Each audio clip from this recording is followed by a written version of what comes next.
মনে রাখবেন, আপনি যেই পর্যায়ে যার সাথে জুলুম করবেন, যার সাথে অবিচার করবেন, আজ হোক আর দুদিন পর হোক, এর চরম পরিণতি আপনাকে বরণ করতে হবে। নবী করিম সাল্লাল্লাহু আলাইহি সাল্লামের একটি ঐতিহাসিক হাদিস রয়েছে, কিছু পাপ আছে যেই পাপ, যে অপরাধগুলোর শাস্তি আল্লাহ তাআলা আখিরাতে তো সব পাপের শাস্তি দিবেন, কিন্তু কিছু পাপের শাস্তি আল্লাহ তাআলা দুনিয়াতেও দিবেন। অর্থাৎ এগুলোর শাস্তি দেওয়া ছাড়া আল্লাহ মৃত্যু দিবেন না। সে পাপগুলো কি? সে অপরাধগুলোর মধ্য থেকে অনেকগুলো হাদিস এই একই শিরোনামে আছে, একই টাইটেলে আছে।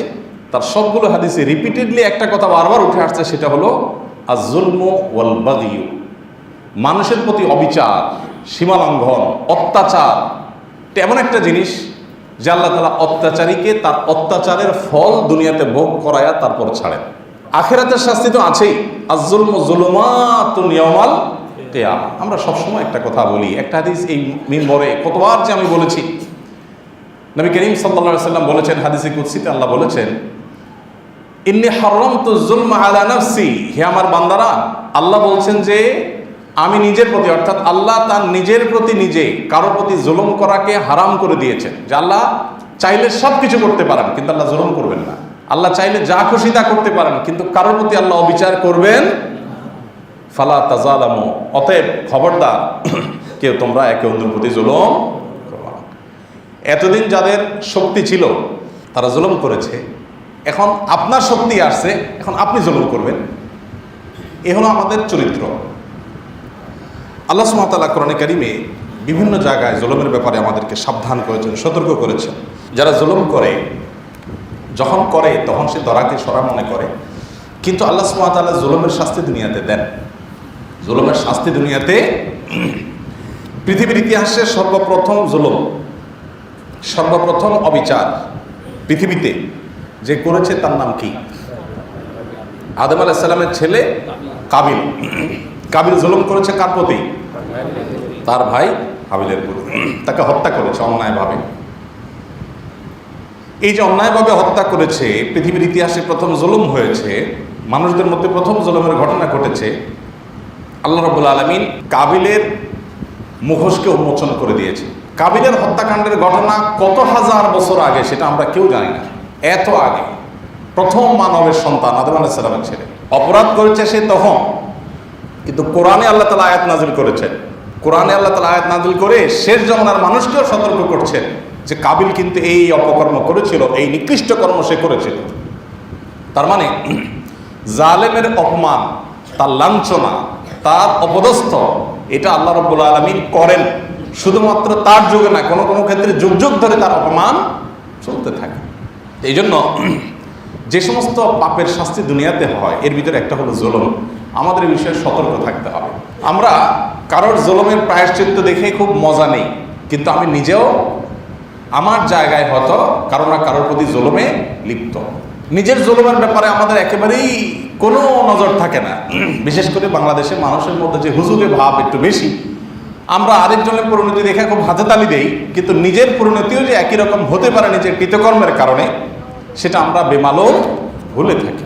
পৃথিবীর ইতিহাসে প্রথম জালেম কাবিল, সে জুলুম করে তার প্রায়শ্চিত্ত তাকে পেতে হয়েছে, পার পায় নাই। এরপর পৃথিবীর ইতিহাসের বড় বড় নাম করা যে সমস্ত জালেমরা, যাদের জুলুমের জন্য তাদের কুখ্যাতি ছিল, তাদের একটা একটা করে যদি আপনি দেখেন, সবাইকে দেখবেন আল্লাহ তাআলা চরম শাস্তি দিয়েছেন, অপদস্থ করেছেন। ফেরাউন জুলুম করেছে, অবিচার করেছে, কিপ্তি বংশের লোকদেরকে, বনী ইসরাঈলের লোকদেরকে সে তার অধীনে তাদেরকে দাস বানিয়ে রেখেছিল, তাদেরকে হত্যা, তাদের শিশুদেরকে গণহারে গণহত্যা করত, অনেক অবিচার করেছে।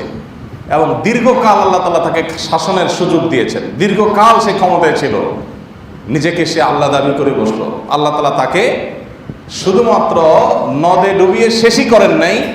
কোরআনে কারীম আল্লাহ বলেছেন, ওয়া কাযালিকা নুনাজ্জিকা লিবাদানিকা লিতাকুনা লিমান খালফাকা আয়া।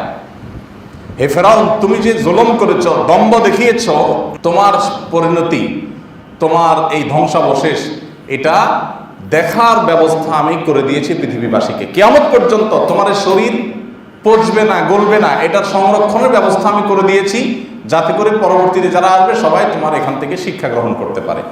আজও আমরা জানি যে মিশরের পিরামিডে ফেরাউনের সে লাশ সংরক্ষিত আছে। আল্লাহ তাআলা কোরআনে বলে দিয়েছেন যে তোমার লাশ আমি রেখে দিব, পরবর্তীতে যারা আসে তারা যেন শিক্ষা গ্রহণ করে, তাদের জন্য যেন নিদর্শন হয় আল্লাহর কুদরতের নিদর্শন আর জালেমের পরিণতি। কিন্তু ওই যে ইতিহাসের সবচেয়ে বড় শিক্ষা হলো যে সেখান থেকে কেউ শিখতে চায় না। নমরুদ অবিচার করেছিল ইব্রাহিম আলাইহিস সালামের প্রতি, আল্লাহ তাআলা তাকে তার পরিণতি বরণ করিয়েছে। আবু জাহাল, আবুল আহাব, উতবা, শাইবা এরা অবিচার করেছিল মুহাম্মদ সাল্লাল্লাহু আলাইহি ওয়াসাল্লামের প্রতি, মুসলমানদের প্রতি। তাদেরকে আল্লাহ তাআলা একজন একজন করে সবাইকে পাকড়াও করেছে। আপনি পৃথিবীর ইতিহাসের যত জালেম শাসক ছিল, যত জালেম অপশক্তি ছিল, যত জালেম ব্যক্তি ছিল, একটা একটা করে মিলালে দেখবেন সবগুলো আল্লাহ তাআলা একটা সময় তাদের দম্ভকে চূর্ণ বিচূর্ণ করে দিয়েছে। অতি সাম্প্রতিককালেও যদি আপনি দেখেন, আমেরিকার যে দম্ভ ছিল, তারা গোটা পৃথিবীর সবচেয়ে সুপার পাওয়ার। বহুকাল তারা আফগানিস্তানে ছিল, বেইজ্জত হয়ে লাঞ্ছিত হয়ে সেখান থেকে মাথা নিচু করে পালিয়ে চলে গেছে, দম্ভ মাটির সাথে মিশে গেছে। আমাদের হাতের সামনে বহু দৃষ্টান্ত আছে, কিন্তু মুশকিল হলো আমরা নিজেরাই সেখান থেকে শিক্ষা গ্রহণ করতে চাই না। অতএব ভাইরা, আসল জুলুমকে আমরা সর্বস্তরে না বলি, সব ধরনের জুলুমকে আমরা না বলতে শিখি। আল্লাহ তাআলা আমাদের সেই তৌফিক দান করুন। যে যেখানেই আছি আমরা মাথায় রাখবো যে কখনো আমরা অন্যের কোনো হক যেন আমার দ্বারা নষ্ট না হয়।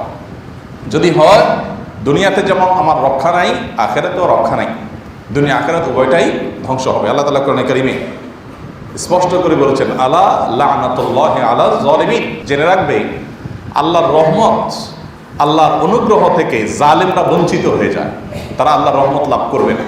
আল্লাহ রাব্বুল আলামিনের রহমত থেকে যদি কেউ মাহরুম হয়, আল্লাহর রহমত যদি প্রাপ্ত না হয়, তাহলে তার ধ্বংস অনিবার্য। আপনারা দেখবেন বিভিন্ন হাদিসে কিয়ামতের ময়দানে আল্লাহ রাব্বুল আলামিনের অনুগ্রহ নানাভাবে মানুষের প্রতি হবে, সেটা বর্ণনা হাদিসে রয়েছে। এক একজনকে আল্লাহ তাআলা এক একটা ছুতো দিয়ে পার করে দিবেন। অনেক পাপ করেছে জীবন, ছোট্ট একটা উজুহাতে, ছোট্ট একটা তার ছোট কোনো ভালো কাজ হয়েছে, এটার উসিলা আল্লাহ তাকে মাফ করে দিয়েছেন। এরকম বহু রহমত আল্লাহ তাআলা করবেন। আপনারা সেই হাদিসে শুনেছেন যে একজন ব্যভিচারী নারী সারা জীবন পেটের দায়ে ব্যভিচার করত। একটা কুকুরকে নিজের ওড়না ভিজিয়ে পানি পান করিয়েছেন, পিপাসার্ত কুকুরের কষ্ট দূর করেছেন, আল্লাহ রাব্বুল আলামিন তাকে মাফ করে দিয়েছেন। মূলত সে তার পাপের জন্য এতটুকু ভালো কাজ করে তার মাপ পাওয়ার উপযুক্ত সে না, কিন্তু আল্লাহ তাআলা আপন অনুগ্রহে তাকে মাফ করে দিয়েছেন। এরকম বহু অনুগ্রহ আল্লাহ করবেন। আল্লাহর অনুগ্রহ ছাড়া আমরা কেউই জান্নাতে যেতে কেউই পারবো না। কারণ আমাদের যদি কর্মকাণ্ডগুলোকে পর্যবেক্ষণ করা হয় এবং আল্লাহ সুবহানাহু ওয়া তাআলার যে টেকনোলজি, যদিও সেটাকে টেকনোলজি বলা যায় না, বোঝার জন্য বলা, আল্লাহর যে হাই টেকনোলজি, সেটা দিয়ে আমাদের সমস্ত কর্মকাণ্ডগুলোকে মনিটর করার পর আমরা নিজেরাই দেখতে পারবো কত জায়গায় লাল দাগ দেওয়া, আমার নামাজে লাল দাগ দেওয়া, আমার কথার মধ্যে লাল দাগ দেওয়া, আমার ওয়াজ নসিহতে লাল দাগ দেওয়া, 1 ঘন্টা ওয়াজ করতে গিয়ে 10টা আমার অ্যাটিটিউডে ভুল ছিল, শব্দ চয়নের ত্রুটি ছিল, বোঝানোতে ভুল ছিল, রেফারেন্সে ভুল ছিল, আমার ভালো কাজেও বহু ত্রুটি আছে, মন্দ কাজ তো বহুই আছে। আল্লাহ যদি একটা একটা করে সবগুলোর বিচার করেন, তাহলে জান্নাতে যাওয়ার কোনো পথ আসলে খোলা। তাহলে জান্নাতে যেতে হলে আমার আপন চেষ্টা শতবার থাকার পরও আল্লাহর অনুগ্রহের মুখাপেক্ষী আমাকে হতে। কিন্তু যারা জুলুম করবে মানুষের প্রতি, আল্লাহ বলেছেন আলা লানাতুল্লাহি আলা যালিমিন, আল্লাহর রহমত থেকে তারা বঞ্চিত থাকবে, আল্লাহ তাদের অনুগ্রহ করবেন না যারা মানুষের প্রতি অবিচার করবে। অতএব ভাইরা আমার, আমাদের বাসার গৃহ পরিচারিকা, আমাদের অধীনস্থ কাজের লোকজন, আমাদের দারোয়ান, আমাদের কাজের লোক, আমাদের ছোট ছোট কর্মচারী, আমাদের অধীনে কাজ করা কর্মকর্তা, আমাদের কাস্টমার, আমাদের পরিচিত লোকজন, আমাদের অপরিচিত লোকজন, মুসলমান তো বটে, অন্য ধর্মাবলম্বী মানুষ তো বটে, অন্যান্য পশু পাখি, কারোর প্রতি অবিচার মুসলমানের জন্য কোনো অবস্থাতে মানায় না। কিন্তু দুঃখজনক হলেও সত্য যে আমরা নামাজের গুরুত্ব যতটা বুঝেছি, দাড়ি টুপির গুরুত্ব যতটা বুঝেছি, আমরা রোজার গুরুত্ব যতটা বুঝেছি, আমরা জুলুম ত্যাগের এই ব্যাপারটির গুরুত্ব ততটা বুঝতে পারি নাই। অতএব চলমান ঘটনাবলী থেকে শিক্ষা গ্রহণ করে আমাদেরকে নিজেদের সংশোধন করতে হবে এবং শিক্ষা নিতে হবে। আগামীকাল কি হবে সেটা আজকেও আমি বলতে পারি না। জালিমকে আল্লাহ তাআলা পাকড়াও করবেন এবং নিশ্চিতভাবে যদি সে বিশ্বাস করত, তাহলে সে আগে থেকেই জুলুম থেকে বিরত থাকতো। আল্লাহ রাব্বুল আলামিন আমাদের সবাইকে এ থেকে শিক্ষা গ্রহণ করার তৌফিক দান করুন। জুলুমের যে সমস্ত পরিণতি সেগুলো অনেক, আমি সেদিকে যাব না। একটা পরিণতির কথা শুধু বলতে চাই, তা হলো জালেমকে আল্লাহ লাঞ্ছিত করেন।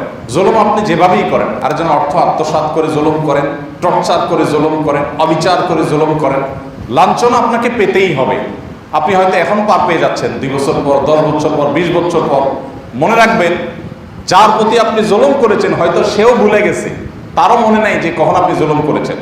অন্যায়ভাবে একজন রিক্সাওয়ালাকে গায়ের জোর দিয়েছেন একটা থাপ্পড়, একটা জায়গায় পেশি শক্তি দেখাইছেন, আপনি সহসভাপতি, আপনার ঠেলার চোটে মানুষ টিকতে পারে না, দোকান থেকে বাকি খাইতে খাইতে দোকানদারকে ফুটাই দিচ্ছেন, আছে না অনেক। আপনার অত্যাচারে কেউ টিকতে পারে নাই, কিন্তু যার প্রতি অত্যাচার করেছেন এমনও হতে পারে যে এত পুরাতন অত্যাচার সে নিজেও ভুলে গেছে, কিন্তু আল্লাহ ভুলেন না। আল্লাহর সিস্টেমের ভিতরে ভুল বলতে কিছু, সব আল্লাহ সংরক্ষণ করেন, সব। অতএব জুলুম আল্লাহ রাব্বুল আলামিন একেবারে পাই করে, তিল করে আল্লাহ তাআলা জুলুমের বিচার করবেন। এই জন্য ভাইরা, নবী করিম সাল্লাল্লাহু আলাইহি ওয়াসাল্লাম বলেছেন, কিয়ামত আসার আগে কারো প্রতি জুলুম করে থাকলে মাপ চেয়ে সেটাকে একেবারে ক্লোজ করে চ্যাপ্টারটাকে, তারপর দুনিয়া থেকে যাও। কারণ আল্লাহ সব ছাড় দিলেও এটা ছাড় দিবেন না। বিধায় ভাইরা আমার, আমাদের ব্যক্তিগত পর্যায়ে যত প্রকার জুলুম হয়, আসুন সেই সমস্ত জুলুম থেকে আমরা বেরিয়ে আসার জন্য প্রতিজ্ঞা করি। কারোর প্রতি আমি অন্যায় করেছি, কারোর প্রতি অবিচার করেছি, তাহলে সাথে সাথে সেটার বিহিত, সেটার প্রায়শ্চিত্ত, সেটা তার সাথে আলোচনা করে মিটমাট করে ফেলা, এটা আমাদের অপরিহার্য একটি কাজ। আল্লাহ তাআলা আমাদের সবাইকে সেই তৌফিক দান করুন। শক্তিশালী মানুষেরা দুর্বল মানুষদের উপরে যারা জুলুম করেন, মনে রাখবেন সময় তারও আসবে, আজ হোক আর 2 দিন পর। আল্লাহ তাআলা আমাদের সবাইকে জুলুম মুক্ত জীবন গড়ার তৌফিক দান করুন। ইনসাফে পরিপূর্ণ জীবন আল্লাহ তাআলা আমাদের সবাইকে গড়ার তৌফিক দান করুন। এই জন্য আমাদের সবাইকে সচেতন হতে হবে, সতর্ক হতে হবে, শিক্ষা গ্রহণ করতে হবে। আরেকটি বিষয় যেটা বলতে চাই, তা হলো কেউ যদি আপনার প্রতি কোনো অবিচার করেন, জুলুম করেন, কোরআন আপনাকে রাইট দিয়েছে আপনি তার প্রতিকার করতে পারেন। আপনিও পাল্টা সে যতটুকু জুলুম করেছে তার প্রতিশোধ নিতে পারেন। কতটুকু পারবেন? যতটুকু সে আপনাকে জুলুম করেছে ঠিক মেপে মেপে ততটুকু। তার চাইতে যদি আপনি বেশি করে ফেলেন তাহলে সেটার নাম হবে আরেকটা জুলুম। যেহেতু এভাবে পরিমাপ করা কঠিন, একজন আপনাকে একটা ঘুষি দিয়েছে অন্যায়ভাবে, আপনি দুর্বল ছিলেন, চান্স পান নাই, আপনি অনেকদিন পরে চান্সটা পাইছেন, এবার ধরে এনে আপনি দিলেন পাল্টা তাকে ঘুষি।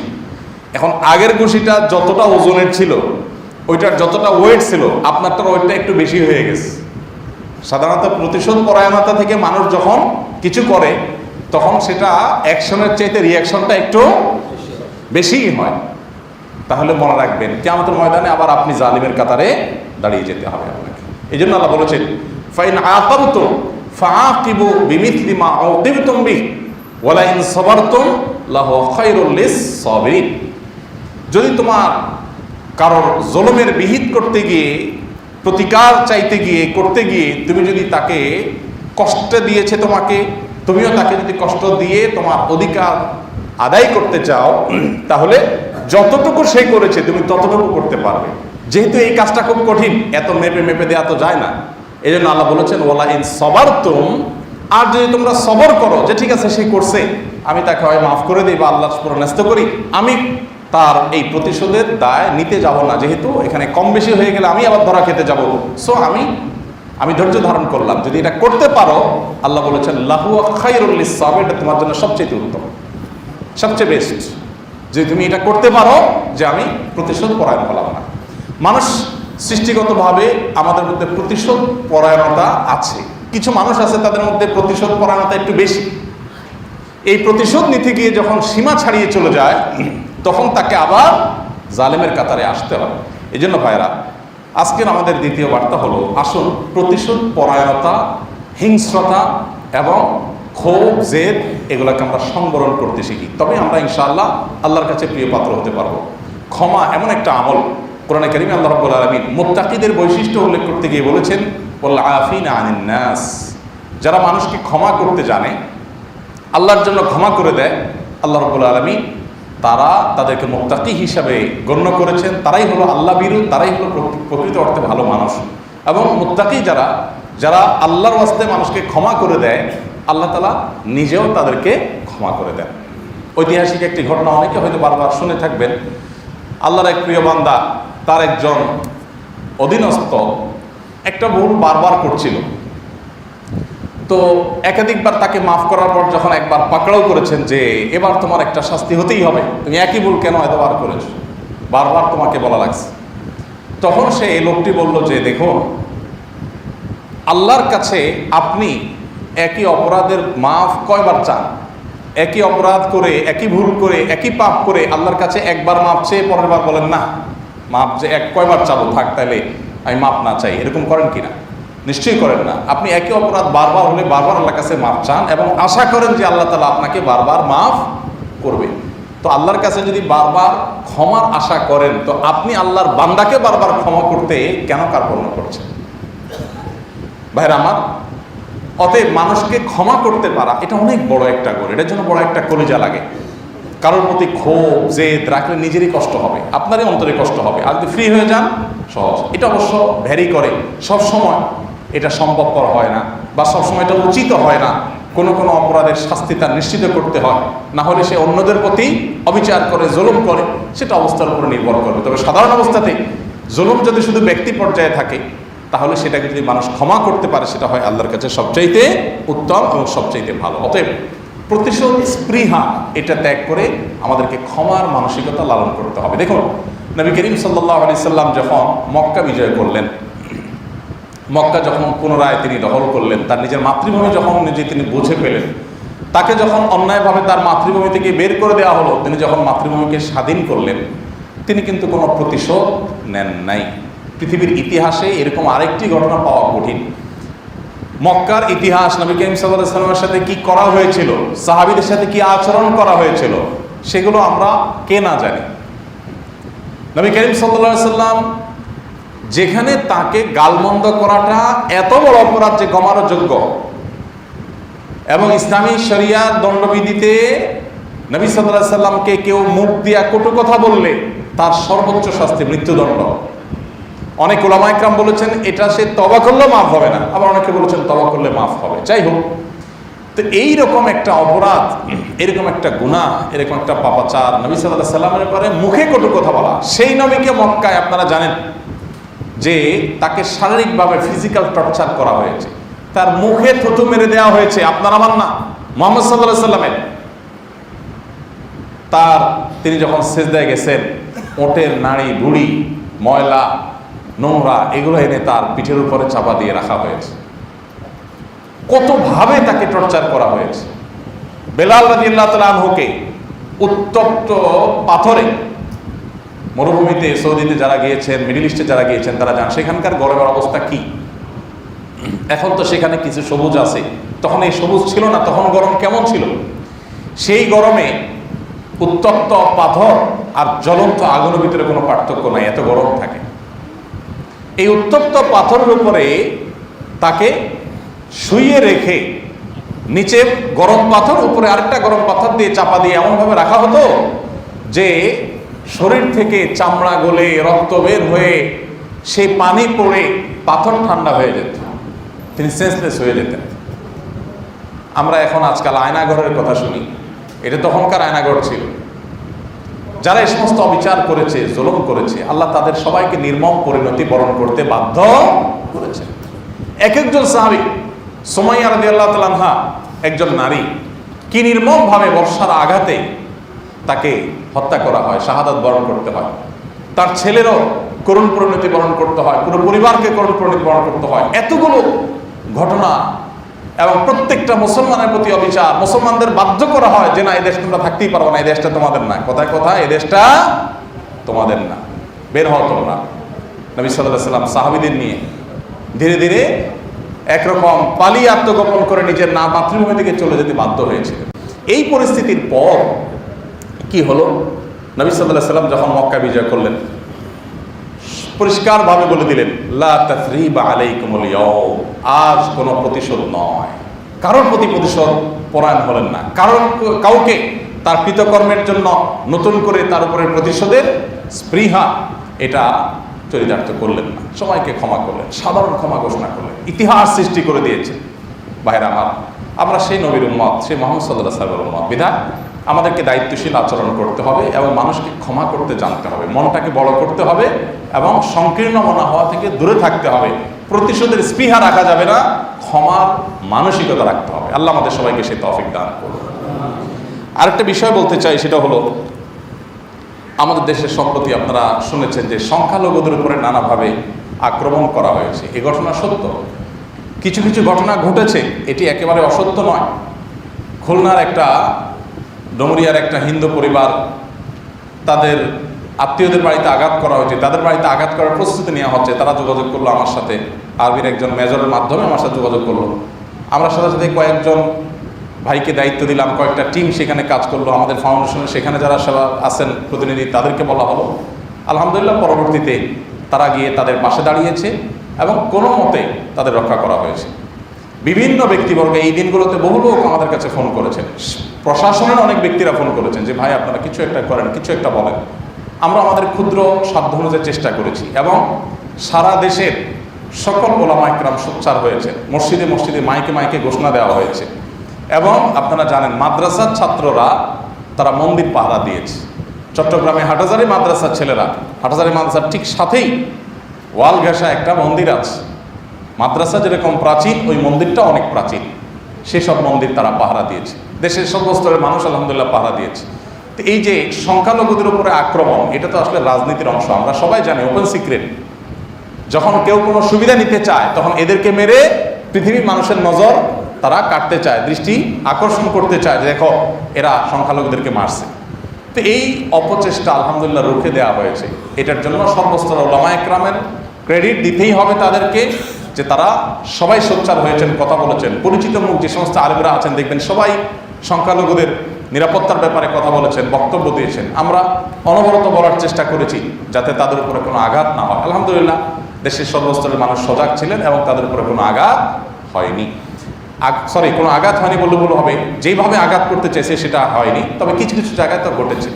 আমি এখানে একটু বলতে চাই, এই নেগেটিভ কথার মধ্যে একটা পজিটিভ কথা, সেটা হলো সবসময় আমি বলার চেষ্টা করি আমাদের এই দেশে অন্যান্য ধর্মাবলম্বী যারা, সংখ্যালঘু শব্দটি বললে মনে হয় তাদেরকে আমরা একঘরে করছি বা তাদেরকে আমরা তাচ্ছিল্য করছি। আসলে সংখ্যায় কম এটা বোঝানো হয়, কিন্তু এই কথা বললে যদি তাদের প্রতি আমাদের তাচ্ছিল্যের কোনো ভাব আসতে পারে বলে মনে হয়, আমরা এটা না বললাম। অন্য ধর্মাবলম্বী যারা আছে, হিন্দু, খ্রিস্টান, বৌদ্ধ, এই মানুষগুলো তাদের প্রতি যত এই সমাজে যতটা টুকটাক বিচ্ছিন্ন ঘটনা ঘটে অবিচারে, আমাদের আশেপাশের দেশগুলো যদি আমরা দেখব সেগুলোর তুলনায় মুসলমানরা বার্মাতে, মুসলমানরা ইন্ডিয়াতে যতটা নির্যাতিত, সেই তুলনায় আমাদের এই এলাকাতে সকল ধর্মের অন্য ছোট ছোট ধর্মগুলোর বা সংখ্যায় কম যে সমস্ত মানুষগুলো আছে অন্যান্য ধর্মাবলম্বী, তারা আমাদের এখানে তাদের তুলনায় আলহামদুলিল্লাহ শতগুণ ভালো আছে। আমরা দাঙ্গা, ধর্মীয় দাঙ্গা, যেটা ধর্মের মানুষের মধ্যে দাঙ্গা, যেটা আমরা ঐতিহাসিক অনেকগুলো ঘটনা জানি। ইন্দোনেশিয়াতে মুসলমান খ্রিস্টান দাঙ্গা, শত শত হাজার মানুষ হতাহত হয়েছে, রক্তের বন্যা বয়ে গেছে। ভারতে গুজরাটে সেখানে দাঙ্গা বললে ভুল হবে, সেখানে মুসলমানদের কচুকাটা করা হয়েছে। বার্মাতে কি হয়েছে তার সাক্ষী তো রোহিঙ্গারা। তো অন্যান্য ধর্মাবলম্বীর প্রতি অবিচারের যে দৃষ্টান্ত, খারাপ দৃষ্টান্ত আশেপাশের দেশগুলোতে আছে। চায়নাতে উইগুরের মুসলমানদের কি অবস্থা আমরা জানি, বার্মাতে রোহিঙ্গাদের কি অবস্থা হয়েছে আমরা জানি, গুজরাটে মুসলমানদের কি কচুকটা হয়েছে, এখনো কদিন পর পর কাশ্মীরে কি হয়েছে, অন্য জায়গায় কি হয় আমরা জানি। সেই তুলনায় আমাদের দেশে অন্যান্য ধর্মাবলম্বীরা তাদের চাইতে শত শতগুণ ভালো আছে আলহামদুলিল্লাহ। সেসব লোকেরা যখন আমাদেরকে সবক শুনাইতে আসে আমার খুব খারাপ লাগে, আমার খুব কষ্ট হয় যে চাল নিয়ে আসছে সুইকে বলার জন্য, যদি সুই তুমি মানুষ হয়ে যাও। তোমার ওখানে সংখ্যালঘুদের প্রতি কি অবিচার করা হয় সেটা তুমি জানো, গোটা বিশ্ব জানে, তোমরা আমাদেরকে নসিহত করতে আসো। এরপরও বলি আমাদেরকে আত্মতুষ্টিতে ভুগলে হবে না, আমাদের আরো দায়িত্বশীল হতে হবে যে অন্য ধর্মাবলম্বীরা তারা কেউ যাতে আমাদের দ্বারা কোনোভাবে অবিচারের মুখোমুখি না হয়, তারা যাতে আমাদের কোনো টর্চারের মুখোমুখি না হয়। আল্লাহ আমাদের সবাইকে দায়িত্বশীল আচরণ করার তৌফিক দান করুন। আমরা সবাই আপন জায়গা থেকে চেষ্টা করব, খেয়াল রাখবো যাতে কেউ কোনোভাবে এটা করতে না পারে। শহরে এগুলো খুব বেশি একটা হয় না, গ্রামাঞ্চলে অনেকে হয়। তো আমাদের প্রত্যেকেরই তো কোনো না কোনো গ্রামের সাথে লিঙ্ক আছে। আমরা অনুগ্রহ করে যার যার গ্রামে দায়িত্বশীলদেরকে বলে দিব যে খবরদার মুসলমানদের দুর্নাম যেন আর না হয়, অন্য ধর্মাবলম্বীদেরকে অন্যায়ভাবে তাদের উপাসনালয়, তাদের ঘরবাড়ি, তাদের স্থাপনাগুলোতে কেউ যাতে ফুলের টোকাও দিতে না পারে, সবাই সেটাকে সর্বোচ্চ নিশ্চয়তা দিতে হবে। কেউ যদি ব্যক্তিগতভাবে কোনো অন্য ধর্মাবলম্বী অন্যায় করে থাকে, তাহলে আইন আছে, প্রশাসন আছে, দেশের যে চলমান যে অচল অবস্থা এটা তো থাকবে না, এটা কেটে যাবে ইনশাআল্লাহ। অতএব যথাসময়ে তাদেরকে আপনি বিচার মুখোমুখি করান, কিন্তু আইন নিজের হাতে তুলে নেবেন না। আইন নিজের হাতে তুলে নিলে কি হবে? অরাজকতা হবে। তখন আপনার মতে আমি, আমার মতে আপনি অপরাধী, একে অন্যকে খুনাখুনি শুরু করে দিবি, অশান্তি সৃষ্টি হবে এবং এই ফাসাদের কোনো পরিণতি ভালো কখনো হবে না। বিদায় আমরা প্রত্যেকে যার যার জায়গা থেকে দায়িত্বশীল আচরণ করি। আল্লাহ তাআলা আমাদের সবাইকে সেই তৌফিক দান করুন। সংখ্যালঘুদের আমরা যতটা নিরাপত্তা দিতে পারবো, আমাদের মুখ এজ এ মুসলিম তত বেশি উজ্জ্বল হবে। এবং ইসলামও আমাদেরকে সে কথা বলে, অন্যায়ভাবে কোনো অমুসলিমের প্রতি কোনো অবিচার করার সুযোগ, আঘাত করার কোনো সুযোগ ইসলামে মোটেই নেই। বিধায় সেই জায়গা থেকে আমরা আপ্রাণ চেষ্টা করব। আমি আলহামদুলিল্লাহ অনবরত গত কদিন বলে যাচ্ছি, গতকালকে দেখলাম কলকাতার আনন্দবাজার পত্রিকা আমার নাম উল্লেখ করে আলহামদুলিল্লাহ তারাও আমার ভূমিকার স্বীকারোক্তি দিয়েছে যে উনি সহ অনেকে চেষ্টা করে, আর অনেকের কথা বলেছেন। তো আমরা চাই যে আপনারাও সবাই দায়িত্বশীল হন, শুধুমাত্র আজকের এই পরিস্থিতিতে না, সবসময়। কখনো অন্য ধর্মাবলম্বীদেরকে আঘাত করার এই ভীরুতা কোনো মুসলমান করতে গেলে তার কালো হাত ধরে ফেলবেন, যে তুমি যেটা করছো ইসলামের সর্বনাশ করছো।